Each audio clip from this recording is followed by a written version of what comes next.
Assalamu alaikum, bismillah ar-Rahman ar-Rahim. How should I as a Muslim be voting in the Victorian elections 2022?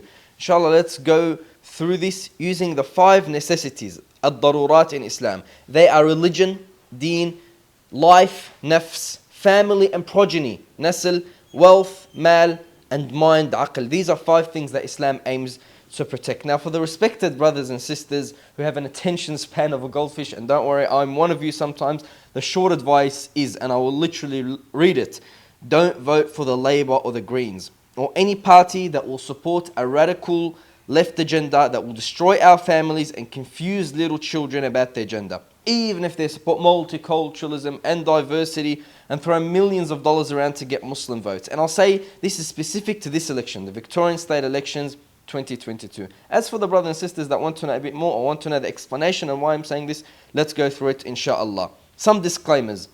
Muslims, number 1, should never align solely with one party. Every election is different. In May 2022, in the federal election in Australia, I voted Labour. Now in November 2022, I'm advocating not to vote Labour in the state election in Victoria. Maybe next election I will say something different based on these 5 necessities, based on weighing them out, not based on funding or based on how I'm feeling. Number 2, the jurisdiction or the capacity and the power of state and federal governments are different. For example, Palestine is a federal issue, not a state issue. The recent federal Labour policy to reverse the decision of the Morrison government to move Israel's capital to Jerusalem is good, but on a state level, Labour or Liberal would not directly change Australia's stance.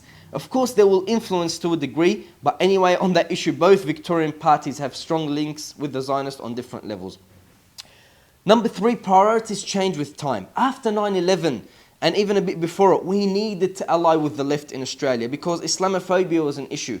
It is still an issue, but now we have the challenges posed by the LGBTQ, and that's a bigger issue that's threatening our 5 necessities.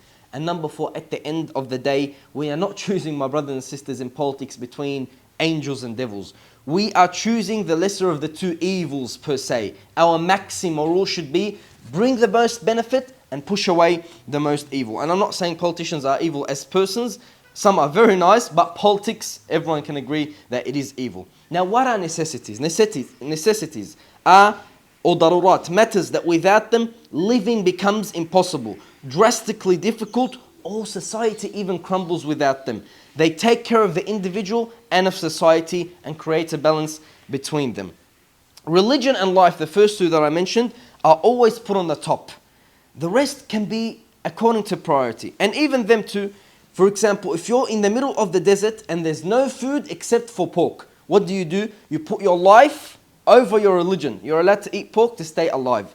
But if we are attacked and need to defend our people, we'll put religion and sacrifice over our life to defend our people. Let's go through these, my brothers and sisters. Number 1, religion, deen. And religion gives us its tawheed, oneness of Allah. It gives us purpose in life and eventually takes us to paradise in the hereafter.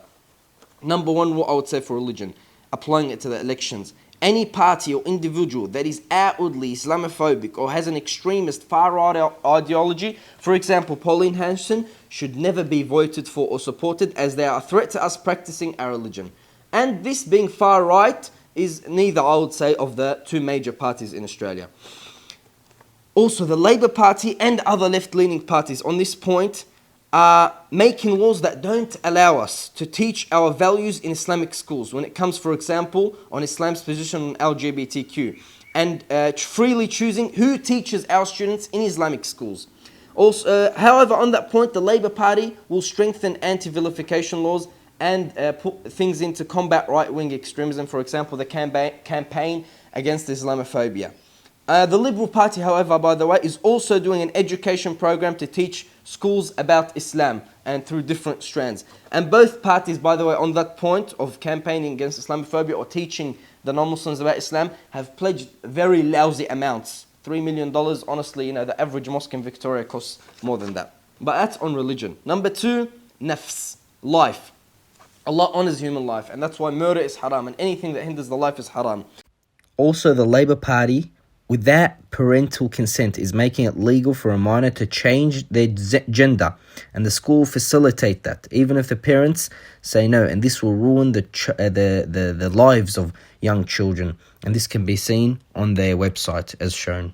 Not only that, but also pushing a gendered ideology. They are ruining people's life and they're making society so sexualized. This is the Labour Party. Also, even scrapping a law that bans brothels to work 200 meters within schools, kindergartens, or places of worship. Even something like that, they're scrapping that. And a brothel for them can even be working from home. So imagine those things, they're wrong anyway, but even being close to our place of worship or our schools. As for the good side of the Labour Party when it comes to this point, nafs, I would say they're fighting climate change and their policy for net zero before 2050. Also, the Liberal Party is doing some things on that, but not as good. Number 3, family and progeny. Nasl. Islam wants to protect that because it's the main building block of society. And a family builds up society, not an individual. And this is why marriage is encouraged. And zina, adultery, is haram in Islam. On this point, it is probably one of our biggest concerns right now. The Labour Party curriculum, through that Safe Schools program, it exposes our young children to explicit, inappropriate images and ideas. And it confuses them about their gender. Young children, when they are just developing and they are innocent. And I advise everyone to go and learn about this Safe Schools program, which really is not safe at all.